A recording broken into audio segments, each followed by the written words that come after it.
الحمد لله رب العالمين والصلاة والسلام على سيد المرسلين وعلى آله وأصحابه أجمعين أما بعد فقد قال الله تعالى في كلامه المجيد والفرقانه الحميد أعوذ بالله من الشيطان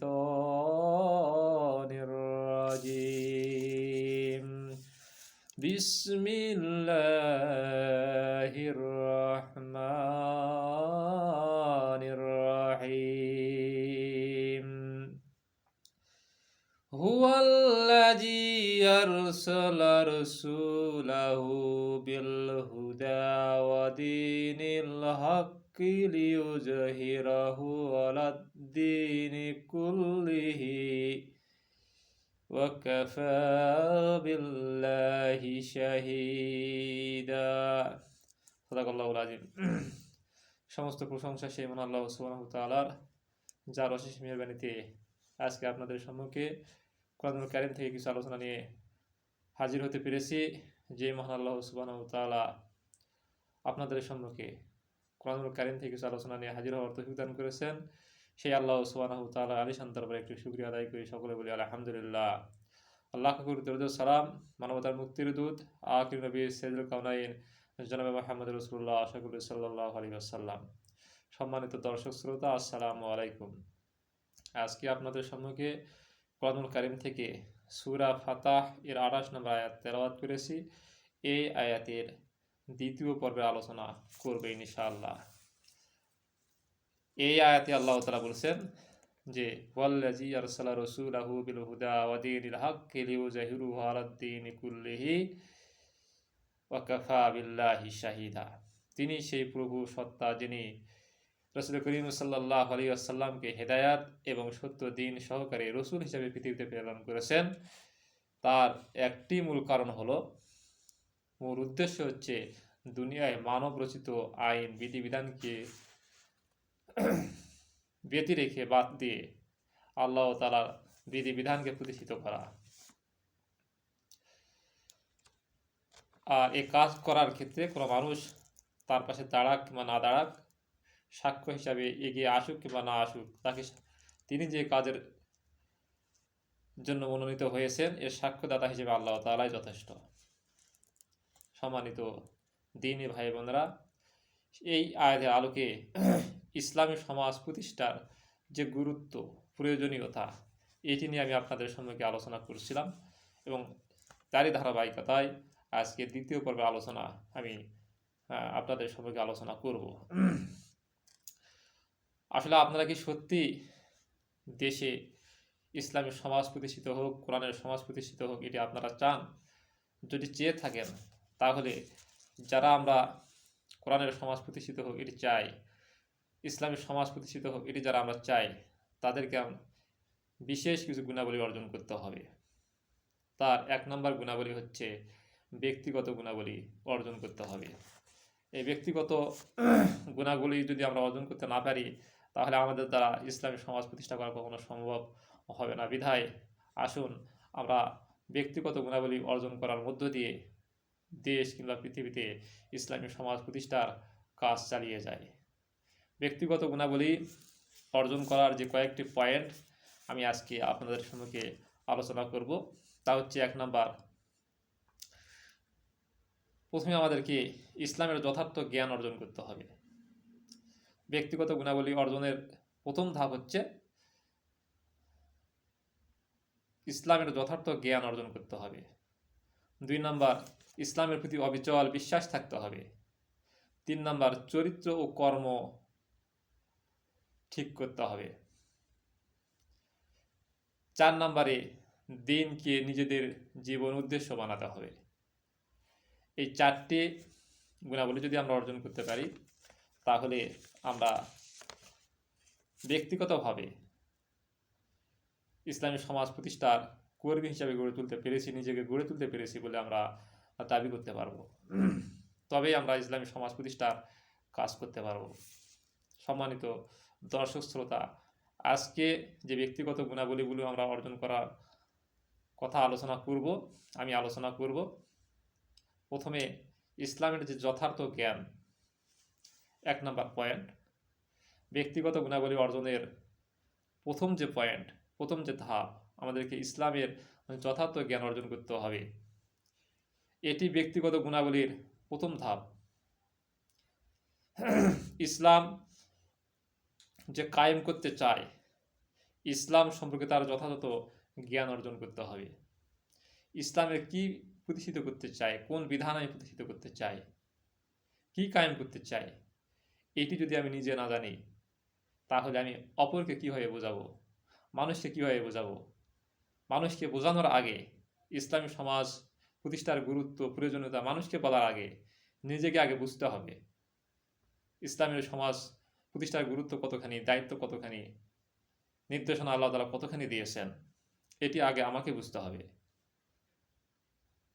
ইসলামের যে জায়গাটি, যে বিধিবিধানটি আমি প্রতিষ্ঠিত করতে চাই, প্রতিষ্ঠিত করার মধ্য দিয়ে মানুষের মধ্যে শান্তি, শৃঙ্খলা, অধিকার, ন্যায় বিচার প্রতিষ্ঠিত করতে চাই, সেই জায়গাগুলো আমাকে আত্মস্থ করতে হবে, জ্ঞান অর্জন করতে হবে।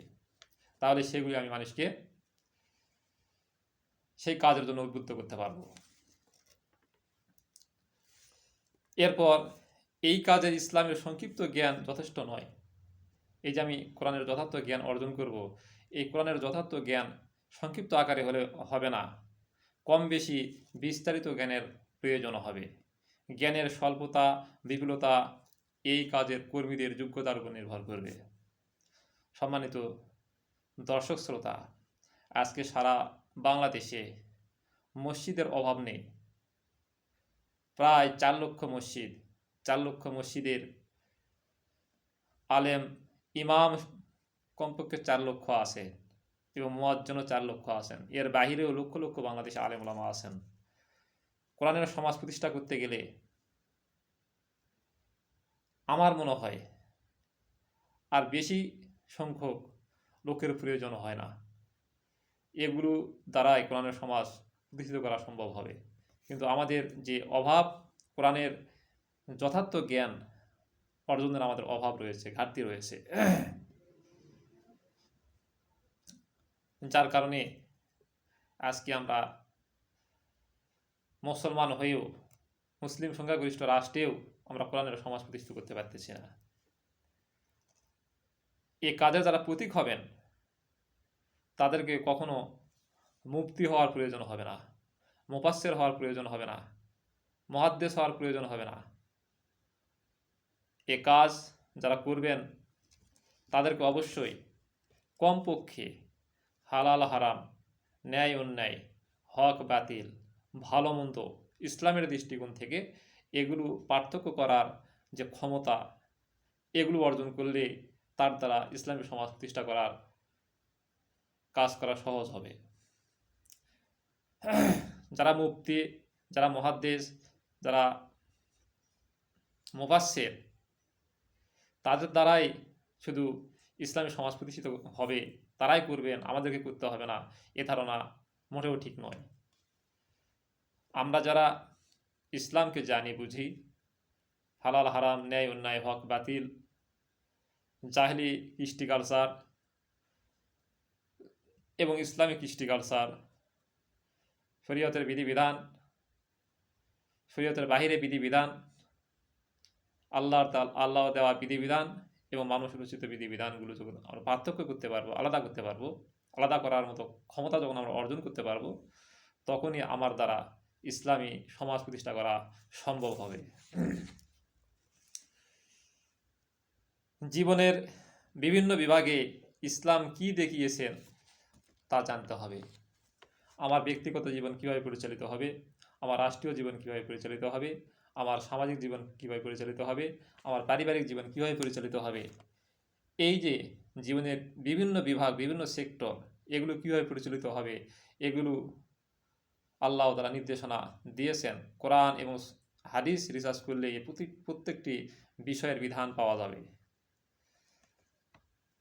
এর বাহিরে অন্য কিছু তালাশ করা যাবে না। এ জ্ঞান ছাড়া মানুষ সঠিক পথে চলতে পারে না, অর্থাৎ কোরআন হাদিসের জ্ঞান ছাড়া মানুষ সঠিক পথে চলতে পারে না।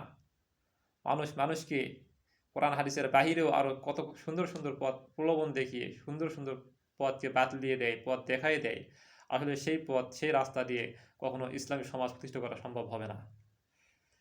ইসলামী সমাজ প্রতিষ্ঠা করতে গেলে জীবনের প্রত্যেকটি সেক্টরে আল্লাহ তাআলা যেভাবে পরিচালনা করার নির্দেশনা দিয়েছেন, সেভাবে আমাদের জীবনের প্রত্যেকটি সেক্টর সেভাবে পরিচালিত করতে হবে।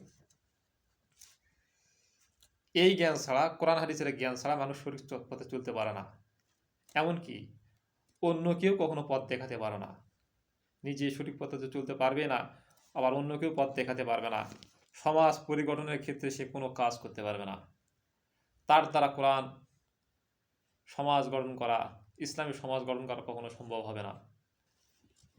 সম্মানিত দর্শক শ্রোতা, এ কাজের কর্মীদের মধ্যে এ জ্ঞান এমনভাবে থাকতে হবে যেন তারা শহরের মানুষ এবং গ্রামের মানুষ প্রত্যেকের নিকটে তারা যেন এই ইসলামী সমাজ প্রতিষ্ঠার গুরুত্ব এবং প্রয়োজনীয়তা যেন বোঝাইতে পারে। এভাবে কর্মীদেরকে জ্ঞান অর্জন করতে হবে। বিশাল আকারে মুক্তি হওয়ার প্রয়োজন নাই। একজন কর্মী শহরের মানুষকে যেরকম ইসলামী সমাজ প্রতিষ্ঠার গুরুত্ব বোঝাইতে পারবে, গ্রামের মানুষকেও যেন সেভাবেই কোরআনের সমাজ প্রতিষ্ঠিত করার গুরুত্ব যেন বুঝাইতে পারে। এ ধরনের দক্ষতা তাকে অর্জন করতে হবে, এ ধরনের জ্ঞান তাকে অর্জন করতে হবে। বুদ্ধিজীবী শ্রেণীর মানুষের উপরে প্রভাব বিস্তার করতে হবে। যারা দেশ পরিচালনা করেন, যারা সমাজের নেতৃত্ব দেন, যারা রাজনৈতিক দলের নেতৃত্ব দেন, বিভিন্ন সেক্টরে বিভিন্ন প্রকারের যারা বুদ্ধিজীবী, যারা আইনজীবী, যারা ব্যবসায়িক, এদের উপরে প্রভাব বিস্তার করতে হবে। এদের সঙ্গে সম্পর্ক তৈরি করতে হবে। এদেরকে ইসলামী সমাজ প্রতিষ্ঠা করার কাজে উদ্বুদ্ধ করতে হবে, তাদেরকে এগিয়ে আনতে হবে। যদি তাদেরকে আমরা ইসলামী সমাজ গঠনের যথার্থতা যদি আমরা তাদেরকে বুঝাইতে পারি, প্রয়োজনীয়তা যদি তাদেরকে বুঝাইতে পারি, তাহলে তারা যদি এগিয়ে আসে, তাহলে কোরআনের সমাজ গঠন করা, ইসলামী সমাজ গঠন করা আমাদের জন্য সহজ হয়ে যাবে। শিক্ষিত লোকদের সকল সন্দেহকে দূর করতে হবে। অনেক শিক্ষিত লোকেরা মনে করেন যে কোরআনের সমাজ প্রতিষ্ঠিত করলে কী এমন লাভবান হবে, তার চাইতে যে আইন অনুযায়ী সমাজ পরিচালিত হচ্ছে, দেশ পরিচালিত হচ্ছে, এটি ভালো চলতেছে। যখন ইসলামী রাষ্ট্র ঘোষিত হবে তখন নয় দেখা যাবে, তখন ইসলামী দলের সঙ্গে থাকবো, ইসলামী সমাজ প্রতিষ্ঠা করার কাজ করব। তাদের মধ্যে যে এরকম সন্দেহ যদি সংশয় যদি থাকে, তাহলে এই সন্দেহ সংশয়গুলোকে যথার্থ যুক্তি উপস্থাপনার মাধ্যমে দূর করতে হবে। ইসলামের আলোকে জীবনের বিভিন্ন সমস্যা সমাধান করতে হবে। আমার ব্যক্তিগত জীবনের যে সমস্যাগুলো, ভালো মন্দ, অন্যায়, চলাফেরা, ব্যক্তিগত, পারিবারিক, সামাজিক বিভিন্ন সেক্টরে যে আমার সমস্যা রয়েছে, এই সমস্যাগুলো কোরআন হাদিসের আলোকে এগুলোকে দূর করতে হবে। আমার জীবন থেকে বেদাতকে দূর করতে হবে। ইসলাম এর বিপরীতে যে সমস্ত কাজকর্ম আমরা করে থাকি সেগুলোকে আমরা দূর করতে হবে। ইসলামী সংস্কৃতির বাইরে আমরা বিভিন্ন বিজাতীয় যে সংস্কৃতি গ্রহণ করে থাকি, লালন করে থাকি, অনুসরণ করে থাকি, সেগুলোকে আমার জীবন থেকে পরিহার করতে হবে। ইসলাম অনাদি চিরন্তন ভিত্তির উপর একটি নতুন সভ্যতার সংস্কৃতির প্রাসাদ গড়ে তুলতে হবে। ইসলাম যে চিরন্তন, এটি অপরিবর্তনীয়, এই ধ্যান, এই চিন্তা মাথায় রেখে নতুন একটি সভ্যতা, ইসলামী সভ্যতা, ইসলামী সংস্কৃতি আমাদেরকে গড়ে তুলতে হবে। প্রিয় দর্শক শ্রোতা, এছাড়াও ব্যক্তিগত গুণাবলী যে আধুনিক চিরন্তন কমের যে ত্রুটিপূর্ণ অংশ, বর্তমান যে আধুনিক শিক্ষা সংস্কৃতি সভ্যতা, এই শিক্ষা সংস্কৃতি সভ্যতার ত্রুটিপূর্ণ যেগুলো অংশ রয়েছে, এখান থেকে ত্রুটিহীন অংশগুলোকে বাদ দেওয়ার মতো যোগ্যতা অর্জন করতে হবে। কোন সংস্কৃতি ভালো, কোনটি খারাপ, কোন সভ্যতা ভালো, কোনটি খারাপ, এগুলো বিশ্লেষণ করা, পার্থক্য নিরূপণ করার মতো যোগ্যতা আমাদেরকে অর্জন করতে হবে। সেই সাথে যা কিছু ভেঙে ফেলা প্রয়োজন, সেগুলিকে ভেঙে ফেলে কোরআন হাদিসের আলোকে সমাজকে নতুনভাবে গড়ে তুলতে হবে। সুপ্রিয় দর্শক শ্রোতা, এই ছিল ইসলামের প্রতি যথার্থ জ্ঞান। এরকম যদি ইসলামের প্রতি যথার্থ জ্ঞান আমরা যদি অর্জন করতে পারি, তাহলে আমাদের দ্বারা ইসলামী সমাজ প্রতিষ্ঠা করা সম্ভব হবে। আমি দ্বিতীয় পয়েন্ট আলোচনা করছি, ইসলামের প্রতি অবিচল বিশ্বাস থাকতে হবে। 2 নম্বর, ব্যক্তিগত গুণাবলীর মধ্যে 1 নম্বর ছিল ইসলামের যথার্থ জ্ঞান অর্জন, আর দ্বিতীয়ত হচ্ছে ইসলামের প্রতি অবিচল বিশ্বাস থাকতে হবে।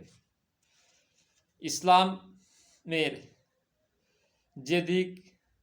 যে ভিত্তি রচনা করতে চায় তার উপর নিজেকে অবিচল ঈমান রাখতে হবে। ইসলামের কোন বিষয়টি আমি প্রতিষ্ঠিত করতে চাই, ইসলামের কোন রসম রেওয়াজ, আইন কানুন, নিয়ম নীতি পদ্ধতি আমরা সমাজে প্রতিষ্ঠিত করতে চাই, চালু করতে চাই, কায়েম করতে চাই, সেই বিষয়গুলো কোরআন হাদিসের আলোকে সঠিক আছে কিনা সেগুলো যথার্থ জ্ঞান অর্জন করার পর এগুলোর প্রতি অবিচল বিশ্বাস রাখতে হবে।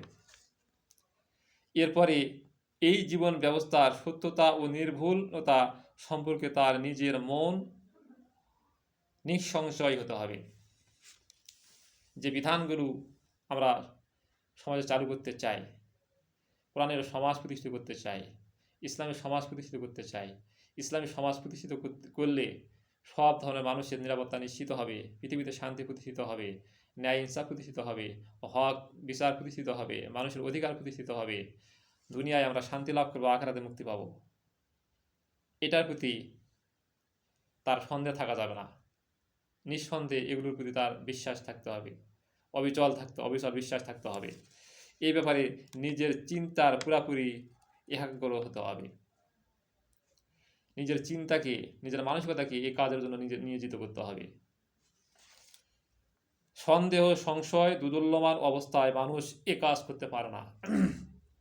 সম্মানিত দর্শক শ্রোতা, যদি এই ইসলামী সমাজ প্রতিষ্ঠা করার ক্ষেত্রে যদি আমাদের মনে সন্দেহ থাকে, সংশয় যদি থাকে, দুদুল্যমান চিন্তা ভাবনা যদি থাকে, অর্থাৎ ইসলামের বাহিরে ইসলাম ছাড়াও যে শান্তি প্রতিষ্ঠা করা সম্ভব, এ ধরনের ধ্যান ধারণা, চিন্তা, ফিকির যদি কেউ বোঝানোর চেষ্টা করে, সেগুলো দিলের মধ্যে, মনের মধ্যে স্থান দেওয়া যাবে না। পৃথিবীতে শান্তি প্রতিষ্ঠা করা একমাত্রই সম্ভব ইসলামের মাধ্যমে, কোরআনের মাধ্যমে।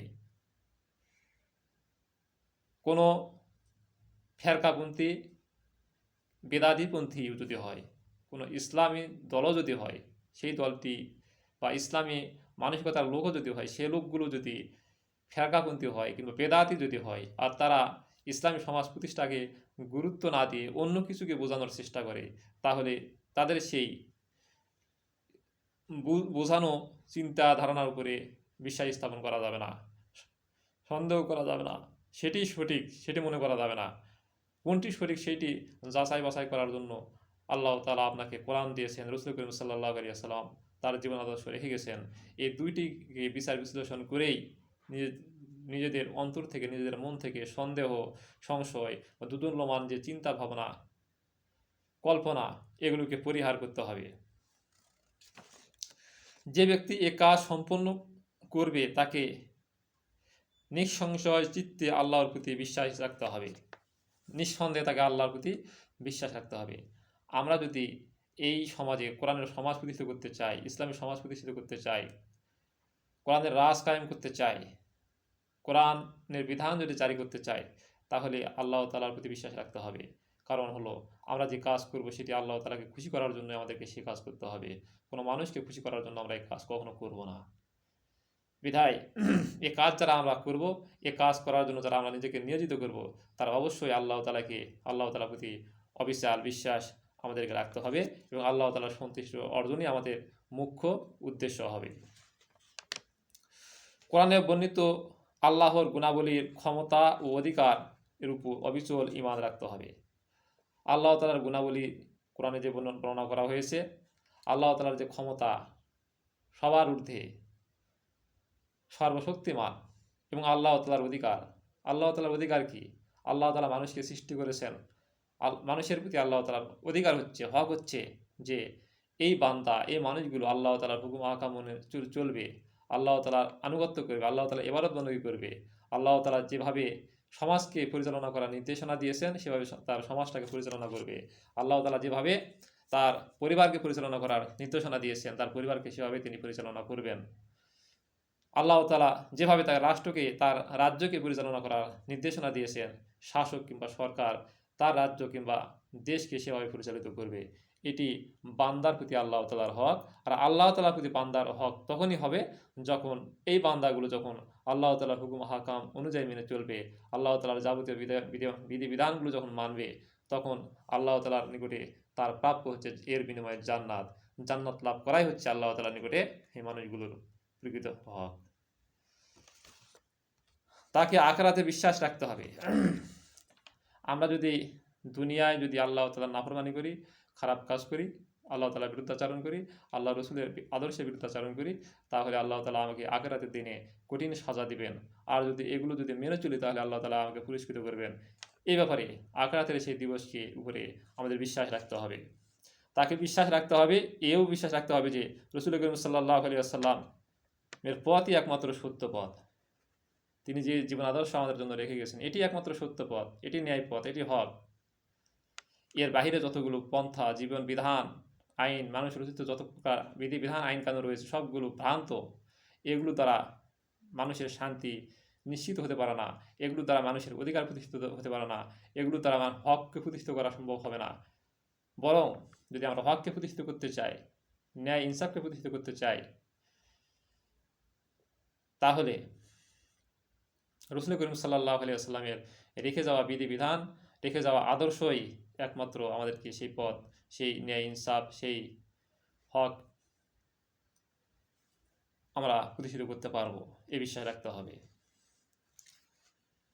মনে রাখতে হবে যে কোনো চিন্তা, যে কোনো পদ্ধতি যাচাই করার জন্য মানদণ্ড হচ্ছে কোরআন, কিতাব, রসুল করিম সাল্লাল্লাহু আলাইহি ওয়াসাল্লামের সুন্নাহ। আমরা যদি কোরআনের সমাজ প্রতিষ্ঠা করতে চাই, আমরা যদি ইসলামের সমাজ প্রতিষ্ঠা করতে চাই, এই সমাজ প্রতিষ্ঠার যে নিয়ম পদ্ধতি, রীতিনীতি, এগুলোর মানদণ্ড বিচার বিশ্লেষণ করতে হবে। কীভাবে? এক নম্বর, আমাদেরকে আল্লাহ তাআলার বিধান কোরআনুল কারীমকে রিসার্চ করতে হবে, অধ্যয়ন করতে হবে, এবং রসুল করিম সাল্লাল্লাহু আলাইহি ওয়াসাল্লামের রেখে যাওয়া আদর্শকে আমাদেরকে অধ্যয়ন করতে হবে। এর মধ্য দিয়েই আমরা সেই পথের সন্ধান পাব, সেই রাস্তার সন্ধান পাব। সম্মানিত দর্শক শ্রোতা, আমরা ইসলামের প্রতি যে অবিচল বিশ্বাস এতক্ষণ শুনলাম, এই অবিচল বিশ্বাস আমাদের স্থাপন করতে হবে।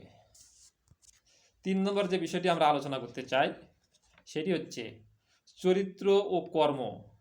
এটি একটি গুণাবলী।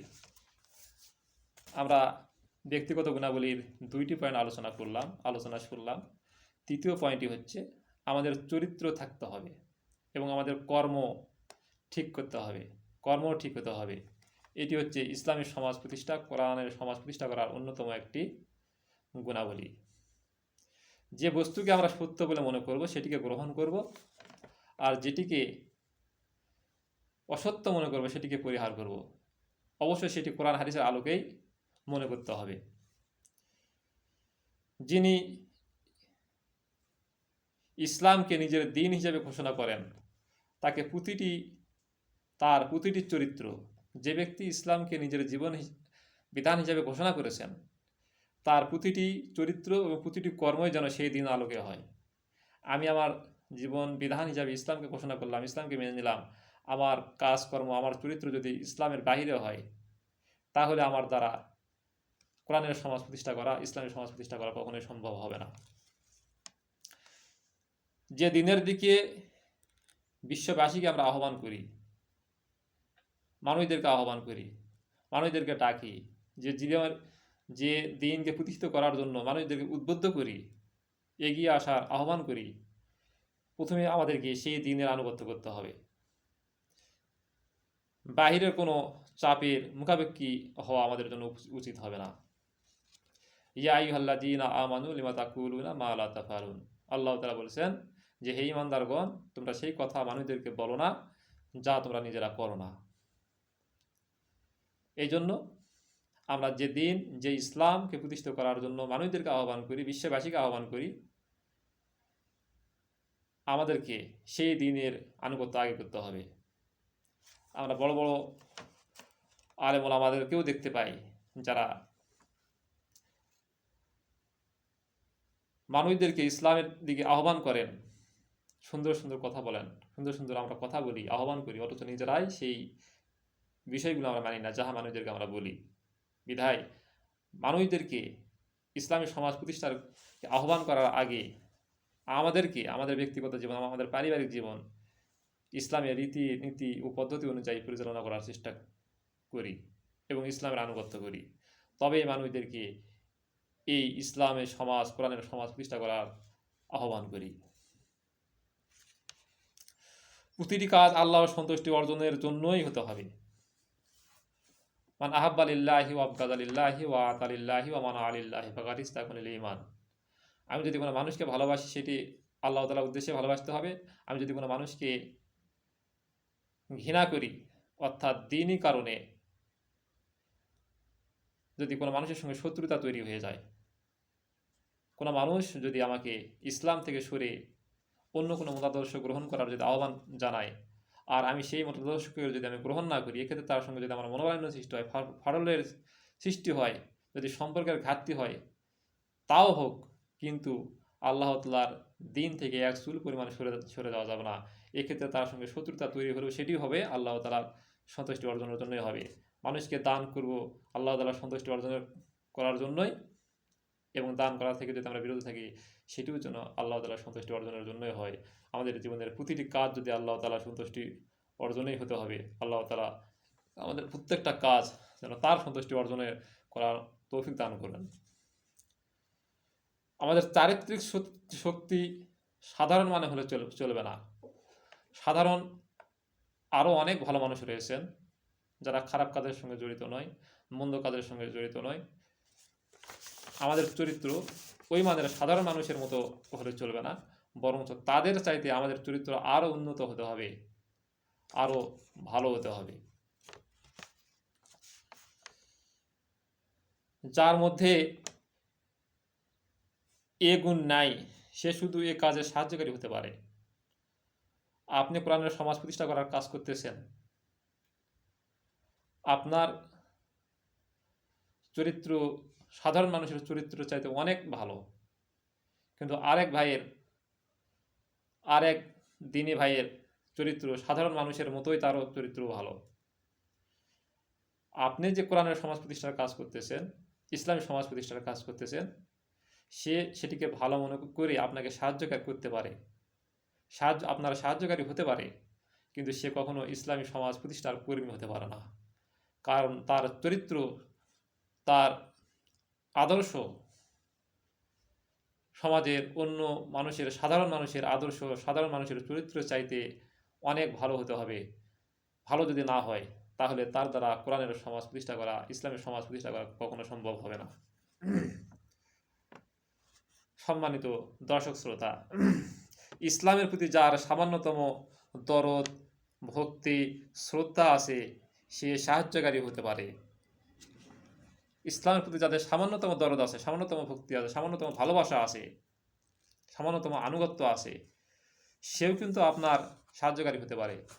আপনি বিশাল মাপের একজন মুফতি, আপনি বিশাল মাপের একজন মুহাদ্দিস, আপনি বিশাল মাপের একজন মুফাসসির, আপনি বিশাল মাপের একজন আলেম, আপনি বিশাল মাপের একজন ইমাম, শুধু আপনার দ্বারাই কোরআনের সমাজ প্রতিষ্ঠিত হবে, ইসলামী সমাজ প্রতিষ্ঠিত হবে, এরকম মনে করা আদৌ সম্ভব হবে না। যার মধ্যে ইসলামের প্রতি ভক্তি আছে, ভালোবাসা আছে, শ্রদ্ধা আছে, তার দ্বারাও ইসলামী সমাজ প্রতিষ্ঠা করার সাহায্যকারী হতে পারে। হয়তোবা আপনি উদ্যোগ গ্রহণ করেছেন, আপনি যোগ্যতার সঙ্গে নেতৃত্ব দিচ্ছেন, কিন্তু আপনাকে এ কাজে, আপনার লক্ষ্যে, আপনার উদ্দেশ্যে পৌঁছার ক্ষেত্রে আপনার অবশ্যই সাহায্যকারীর প্রয়োজন হবে, মানুষের সমর্থনের প্রয়োজন হবে। সে যদি ইসলামের বিরোধী মানুষও যদি হয়, ইসলামের দরদ থাকার কারণে অন্ততপক্ষে সে ইসলামী সমাজকে নির্মূল করা কিংবা ভাঙ্গন সৃষ্টি করার মতো জঘন্যতম কাজের সঙ্গে সে নিজেকে জড়িত করবে না, সম্পৃক্ত করবে না, এটাও আপনাকে মনে করতে হবে। যেহেতু সে খারাপ মানুষ, ইসলাম বিরোধী মানুষ, বিধায় সে বিরোধী হওয়ার পরেও ইসলামী শাসন ব্যবস্থাকে দমন করার কাজে সে জড়িত নয়, বিধায় এটাও কিন্তু আপনাকে সাহায্য করা হয়ে গেল, বিধায় সেও কিন্তু আপনার সাহায্যকারী, এটি আপনাকে মনে করতে হবে। এ কাজ তখনই সম্পাদন করা যেতে পারে যখন এর জন্য একদল লোক অগ্রসর হবে। কোরআনের সমাজ প্রতিষ্ঠা করা তখনই সম্ভব হবে যখন একদল লোক এই কোরআনের সমাজ, ইসলামী সমাজ প্রতিষ্ঠা করার জন্য এগিয়ে আসবে, যাদের জ্ঞান বিশ্বাসের সাথে চরিত্র কর্ম শক্তি সমন্বিত হবে। যে দল, যে লোক কোরআনের সমাজ প্রতিষ্ঠা করার জন্য এগিয়ে আসবে, নেতৃত্ব দেওয়ার জন্য এগিয়ে আসবে, কোরআনের ইসলামী সমাজ প্রতিষ্ঠার উদ্যোগ গ্রহণ করবে, সে অবশ্যই জ্ঞান বিচক্ষণতার দিক থেকে কোরআন হাদিসের আলোকে তার চরিত্র উন্নত হবে এবং তার কাজকর্ম উন্নত হবে। এই প্রকৃতির মানুষ যখন এগিয়ে আসবে, তখনই দেশে কিংবা পৃথিবীতে কোরআনের সমাজ কিংবা ইসলামী সমাজ প্রতিষ্ঠা করা সম্ভব হবে। বাহিরের কোনো উস্কানি ছাড়াই ইমানি তাগিদে তারা এ ধরনের কাজের জন্য অগ্রসর হবে। বাংলাদেশে অনেক ইসলামী দল রয়েছেন, আবার ইসলামী দল ছাড়াও অনেক রাজনৈতিক দল রয়েছেন। যদি আমরা অন্যান্য রাজনৈতিক দলের মতো ইসলামী রাজনৈতিক দলগুলিকে গতানুগতিক রাজনৈতিক দল যদি মনে করি, ইমানি তাগিদে নয়, বরং অন্য দল যেরকম মানুষেরা করে ঠিক তেমনি চিন্তা চেতনা ভাবনা নিয়েই যদি আমরা ইসলামী দলে যদি অগ্রসর হই, নিছক একটি দল মনে করি, ইমানি তাগিদে নয়, যদি এরকম যদি অবস্থায় যদি আমরা এই দলের সঙ্গে যদি সামিল হয়ে যাই, সম্পৃক্ত হয়ে যাই, তাহলে আমাদের দ্বারা কোরআনের সমাজ, ইসলামী সমাজ প্রতিষ্ঠা করা সম্ভব হবে না। যারা অগ্রসর হবেন, যারা এগিয়ে আসবেন, তারা যদি তাদের জ্ঞান বিচক্ষণতার দিক থেকে যদি চরিত্রের যদি উন্নত চরিত্রের লোক হয়, কর্মঠ যদি লোক হয়, এবং তারা যদি ইমানি তাগিদে যদি এ কাজ করার জন্য এগিয়ে আসেন, তাহলে সেই সমস্ত মানুষগুলোর দ্বারাই কোরআনের সমাজ প্রতিষ্ঠা করা সম্ভব হবে। এবং এ কাজ করতে যারা আসবেন, তারা এ কাজ করতে পারুক আর না পারুক, আল্লাহ তাআলা তাদের প্রতিদান অবশ্যই তাদেরকে উভয় অবস্থাতেই তাদেরকে প্রদান করবেন। এ ধরনের কর্মী যখন ময়দানে নেমে আসবেন, বিপুল সংখ্যক জনসমর্থন ও সাহায্যকারী আপনি খুঁজে পাবেন। এমনকি অমুসলিম নাগরিকও আপনার এই কাজকে সমর্থন জানাবে, স্বাগত জানাবে, আপনার সাহায্যকারী হয়ে যাবে। যদি আপনার আদর্শ, আপনার চরিত্র, আপনার কর্ম কোরআন সুন্নাহ যদি ভিত্তিক হয় এবং সকল মানুষের অধিকারকে নিশ্চিত করার উদ্দেশ্যকে নিয়ে যদি আপনি মাঠে ময়দানে নেমে যান, তাহলে আপনি সর্বপ্রকারের মানুষকে আপনার সাহায্যকারী হিসাবে আপনার পাশে পাবেন। সম্মানিত দর্শক শ্রোতা, আপনাদের সম্মুখে চতুর্থ যে গুণাবলী এইটি আপনার সামনে পেশ করছি। দিন হচ্ছে জীবন উদ্দেশ্য। একজন কর্মী, ইসলামী সমাজ প্রতিষ্ঠার কর্মী, কোরআনের সমাজ প্রতিষ্ঠার কর্মীর জীবনের দিন একমাত্র উদ্দেশ্য হতে হবে। যদি তার জীবনে, তাদের জীবনে ইসলাম যদি একমাত্র জীবন উদ্দেশ্য হয়, তাহলে সে ওই মানের কর্মী দ্বারাই কোরআনের সমাজ প্রতিষ্ঠা করা সম্ভব হবে। এ কাজের কর্মীদের অন্যতম যতগুলো গুণাবলী রয়েছে, আল্লাহর সেই গুণাবলীর মতোই তার আরেকটি গুণাবলী অর্জন করতে হবে। সেটি হচ্ছে আল্লাহর জমিনে আল্লাহ তাআলার বাণীকে বুলন্দ করা, প্রতিষ্ঠিত করা।